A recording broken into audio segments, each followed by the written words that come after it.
दोस्तों, स्वागत है आपका इस नए वीडियो में। आज हम बात करेंगे नंबर सिस्टम की संख्या पद्धति। नंबर सिस्टम में कौन कौन से प्रकार की संख्याएं होती हैं, प्राकृत संख्याएं कौन सी होती हैं, पूर्ण संख्याएं कौन सी होती हैं, पूर्ण संख्याओं को पूर्ण संख्या क्यों कहते हैं, सम संख्या, विषम संख्या, भाज्य संख्याएं कौन सी होती हैं, अभाज्य संख्याएं कौन सी होती हैं, ये सभी बातें हम इस वीडियो में करेंगे। बने रहिए, इस वीडियो को पूरा देखिए, संख्या से रिलेटेड सभी कंफ्यूजन्स क्लियर होंगे। चलिए शुरू करते हैं। सबसे पहले हम बात करते हैं नंबर सिस्टम में प्राकृत संख्या की। प्राकृत संख्या, जिसको हम इंग्लिश में बोलते हैं नेचुरल नंबर। नेचुरल नंबर्स, प्राकृत संख्या हमारी होती है 1, 2, 3, 4।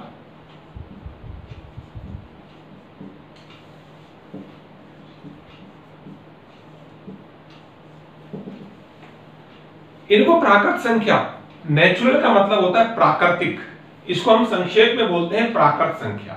हम किसी से भी गिनती बोलने की अगर हम बात करते हैं, बच्चे से किसी से पूछते हैं, बड़े से किसी से पूछते हैं, वो सीधे गिनती शुरू करता है 1, 2, 3, 4, 5, 6, 7, 8, 9। ये एक प्राकृत भाषा है, जिससे भी हम बात करेंगे वो हमें यही नेचुरल नंबर सिखाएगा।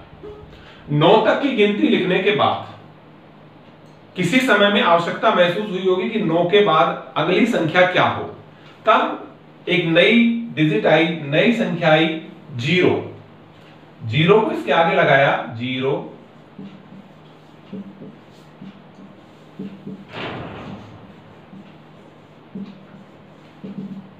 जैसे ही 0 इसके आगे लग गया, इसका नाम हो गया पूर्ण संख्या।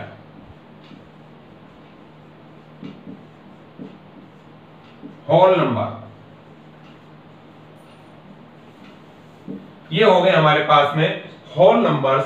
जैसे ही प्राकृत संख्या 1, 2, 3, 4, 5, 7, 8, 9 ये आपके आगे तक जाती हैं, अनंत तक जाती हैं, इसके आगे जैसे ही 0 लग गया, 0 इसमें शामिल हो गया, ये पूर्ण संख्या बन जाती है। अब हम चाहे कितनी भी छोटी से छोटी संख्या लिखें, 123, या चाहे हम कितनी ही बड़ी से बड़ी लिखें, 1,65,700, कोई भी संख्या कितनी ही बड़ी से बड़ी लिखें या छोटी से छोटी लिखें, इन अंकों के अलावा उसमें कोई भी अंक नहीं आएगा, कोई दूसरा डिजिट नहीं आएगा। 0 से लेकर 9 तक के इन अंकों की सहायता से सभी संख्याएं बनती हैं। यानी कि 0 आने के बाद सभी पूर्ण हो गए और इसका नाम पड़ गया पूर्ण संख्या। प्राकृत संख्याएं जितनी भी हैं ये सभी पूर्ण संख्या में होती हैं, लेकिन सभी पूर्ण संख्याएं प्राकृत संख्या नहीं होती है। और आप समझ गए होंगे कि सिर्फ एक 0 एक ऐसा है जो प्राकृत संख्या में नहीं होता, पूर्ण संख्या में होता है। ठीक है, चलिए अगली संख्या देखते हैं। इसके बाद में है पूर्णांक।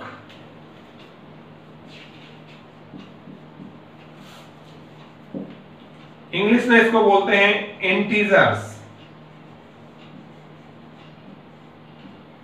हमने संख्याएं लिखी 0 से लेकर के हम अनंत तक चले जाएंगे, इनफाइनाइट तक चले जाएंगे। कुछ समय के बाद आवश्यकता महसूस हुई कि जब हमने 6 में से 9 को घटाया, हमारे पास में आएगा -3। अब इस -3 को हम किस प्रकार लिखें, -3 लिखना पड़ा। यदि हमें सिर्फ 9 में से 6 चलते, 9 में से 6 आ जाता तो हमारे पास 3 आ जाता। इसलिए 6 में से 9, छोटे में से जब बड़े को घटाना पड़ा तो माइनस की संख्याएं आने लग गई। और इन माइनस की संख्याओं को जब हम हमारी पूर्ण संख्याओं में शामिल कर देते हैं तो हम उसे पूर्णांक कहते हैं। अर्थात 0 से लेकर के आप इधर अनंत तक जाते हैं, और ये हम अनंत तक चले जाएंगे। इस तरफ 0 के इस तरफ माइनस की संख्याएं आ गई, और ये जाएंगी माइनस इनफाइनाइट तक, माइनस के अनंत तक।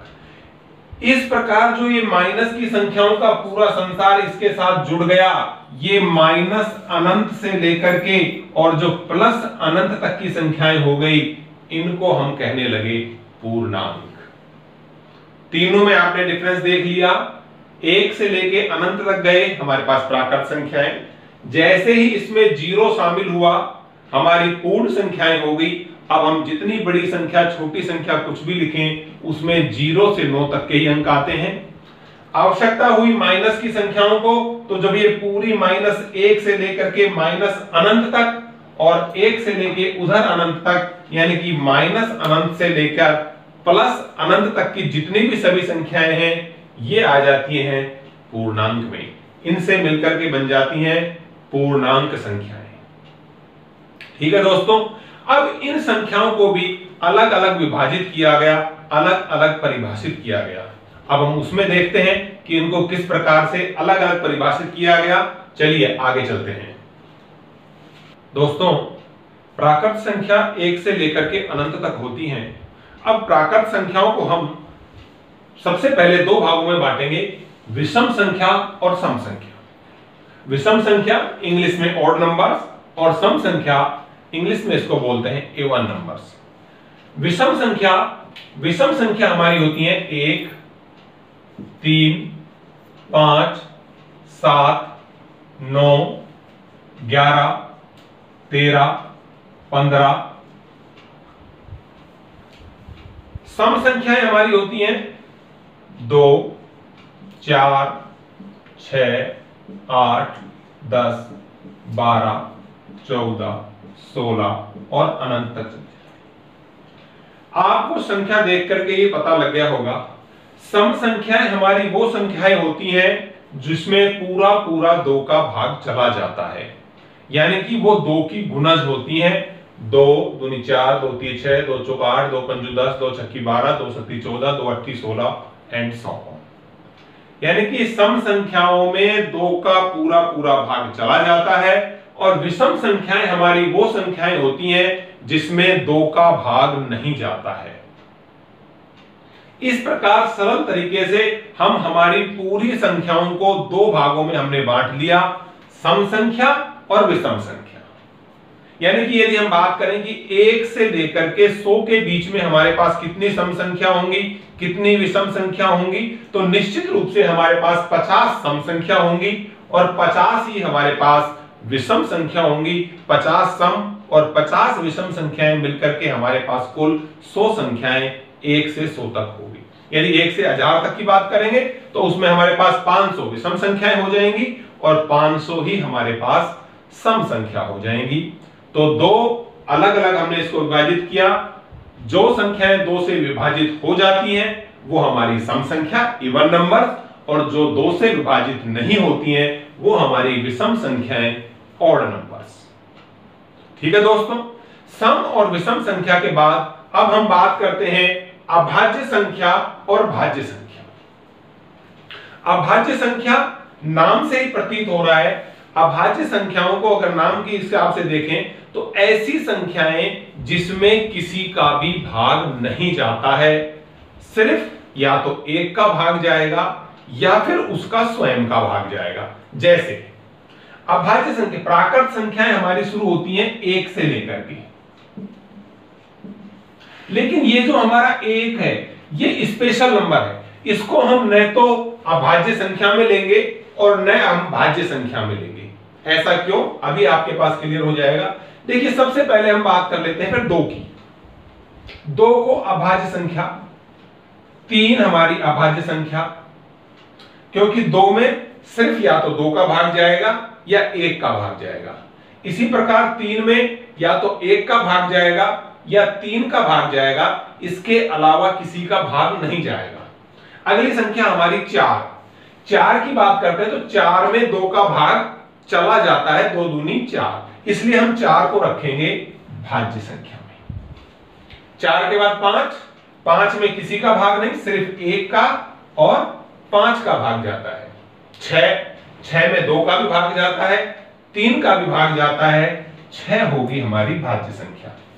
इस प्रकार जब हम आगे चलेंगे तो 5 के बाद यहाँ पे 7 आएगा, 7 के बाद में हमारे पास 8 नहीं, 9, 10 नहीं, 11 आएगा, 11 के बाद 13 आएगा, 13 के बाद में हमारे पास में 17 आएगा। यहां देखेंगे हम भाज्य संख्या में 4, 4 के बाद 6, 8, 9, 10, 12, 14, 15, 16, 18, 19 यहां चला जाएगा। इस प्रकार हमारे पास सभी संख्याएं दो भागों में विभाजित हो जाएंगी, एक हो जाएंगी अभाज्य संख्या, एक हो जाएगी भाज्य संख्या। हमारे पास जो हमारी अभाज्य संख्याएं हैं इन्हें देखिए, अभाज्य संख्याओं में इसमें 1 का भाग जाएगा या फिर इसमें 2 का भाग जाएगा। किसी भी संख्या को आप उठा करके देख लीजिए, 11 में 1 का या फिर 11 का। यानी कि क्या हुआ इससे स्पष्ट? इससे स्पष्ट हुआ अभाज्य संख्याएं वो संख्याएं होती हैं जिनके सिर्फ 2 ही गुणनखंड होते हैं, एक तो 1 और एक वो स्वयं संख्या। 13 में एक तो 1 और एक 13 स्वयं। उसके सिर्फ 2 ही गुणनखंड होंगे, एक तो 1 होगा और दूसरी वो संख्या स्वयं होगी। 1 को हमने क्यों नहीं लिया था अभाज्य संख्या में? क्योंकि इसमें सिर्फ 1 का ही भाग जा रहा है, इसका कोई दूसरा गुणनखंड भी नहीं है। इसलिए 1 एक स्पेशल नंबर है, इसको हम न तो भाज्य संख्या में लेंगे और ना ही अभाज्य संख्या में लेंगे। भाज्य संख्या की किसी की भी बात कीजिए, मान लीजिए हम 10 की बात करते हैं, 10 में 1 का भाग जाएगा, 2 का जाएगा, 5 का जाएगा और 10 का जाएगा। इस प्रकार इसके 2 से ज्यादा गुणनखंड हैं। इसमें 1 और स्वयं 10 के अलावा 2 और 5 का भाग भी जाता है। दोस्तों मेरे ख्याल में अब स्पष्ट हो चुका होगा, अभाज्य संख्या और भाज्य संख्याओं में जो फर्क है वो स्पष्ट है कि अभाज्य संख्याएं हमारी वो संख्याएं होती हैं जिसमें किसी का भी भाग नहीं जाता, सिर्फ 1 का जाता है या फिर स्वयं का। यानी कि उसके अधिकतम 2 ही गुणनखंड हो सकते हैं, उससे ज्यादा नहीं हो सकते। ऐसी संख्याएं अभाज्य संख्या कहलाती हैं। और भाज्य संख्याएं वो संख्याएं हैं जिसके गुणनखंड 2 से अधिक होते हैं, यानी कि सरल शब्दों में कहें उसमें किसी ना किसी अन्य संख्या का भाग भी अवश्य जाता है, उसे हम भाज्य संख्या कहते हैं। ठीक है दोस्तों, चलिए अब चलते हैं इससे आगे। दोस्तों अब हम बात करेंगे परिमेय संख्या, अपरिमेय संख्या और वास्तविक संख्या। परिमेय संख्या इंग्लिश में रेशनल नंबर्स, अपरिमेय संख्या इर्रेशनल नंबर्स, वास्तविक संख्या रियल नंबर्स। दोस्तों परिमेय संख्या वो संख्याएं होती हैं जिनको हम P/Q के फॉर्म में लिख सकते हैं। यहां पर Q का मान 0 नहीं है, Q is not equal to 0। P और Q यहां पर पूर्णांक है। P/Q के रूप में जिन्हें हम लिख सकते हैं Q का मान 0 नहीं हो, ऐसी सभी संख्याएं परिमेय संख्या होती हैं। इसका आप कोई भी उदाहरण लिख सकते हैं, 1/2 लिख दिया आपने, 3/4, कुछ भी जिसको भी आप P/Q के रूप में लिख दें। Q का मान यानी कि नीचे हर में 0 नहीं होना चाहिए, वो सभी संख्याएं परिमेय संख्या कहलाती हैं। दोस्तों जब हम इसको P/Q के रूप में लिखेंगे, सही बटा के रूप में लिखेंगे, तो हम भाग देने पर कई बार देखते हैं कि कुछ संख्याएं बार बार रिपीट होती हैं, जैसे कि 0 पॉइंट भाग देने पे कई बार आता है 6 6 6 6 6। कई बार हम किसी में भाग देंगे तो एक निश्चित संख्या 0 2 3 5 2 3 5 2 3 5, इस प्रकार से कुछ संख्याओं की वापस से पुनरावृत्ति होने लग जाती है, वापस रिपीट होने लग जाते हैं। इस प्रकार की सभी संख्याएं परिमेय संख्या होती हैं। यदि वो P अपॉन Q के रूप में ना लिख करके यदि वो हमें इस रूप में लिख दे, यहां पर बार बार देखो 2 3 5 का रिपीटिशन हो रहा है, यदि इस प्रकार लिख दे तो भी हम स्पष्ट कह देंगे ये परिमेय संख्याएं हैं। यदि P बटा Q के रूप में लिखी हो या इस प्रकार से लिखी हो कि बार बार भाग देने पर उन संख्याओं की किसी भी 1 अंक 2 अंक 3 अंक या उससे अधिक अंकों की अगर बार बार पुनरावृत्ति हो रही है तो हम उन सभी को परिमेय संख्या कहेंगे। क्लियर हो गया दोस्तों। अब बात करते हैं अपरिमेय संख्या। अपरिमेय संख्या कौन सी होंगी? जो परिमेय नहीं होंगी, जिनको हम P बटा Q के रूप में नहीं लिख सकते, वो सभी संख्याएं अपरिमेय संख्या होंगी। ये आपके पास परिमेय संख्या का था। यदि बात करें अपरिमेय की, अपरिमेय संख्याओं का सबसे सरल उदाहरण है पाई। पाई का मान होता है 22 बटा 7। 22 में जब हम 7 का भाग देते हैं तो अनंत तक भाग चलता जाता है। अपन सामान्य रूप से उसका मान 0.314 लेते हैं, 3.14 लेते हैं, लेकिन उसके बाद 1/4 के बाद भी भाग लगातार चलता रहता है। इसलिए इसका सबसे सरल उदाहरण हो गया अपरिमेय संख्याओं का पाई। पाई के अलावा √2, √3, √5, इस प्रकार वो संख्याएं जिनका पूरा पूरा वर्गमूल नहीं निकल रहा, वो सभी संख्याएं भी अपरिमेय संख्या होती।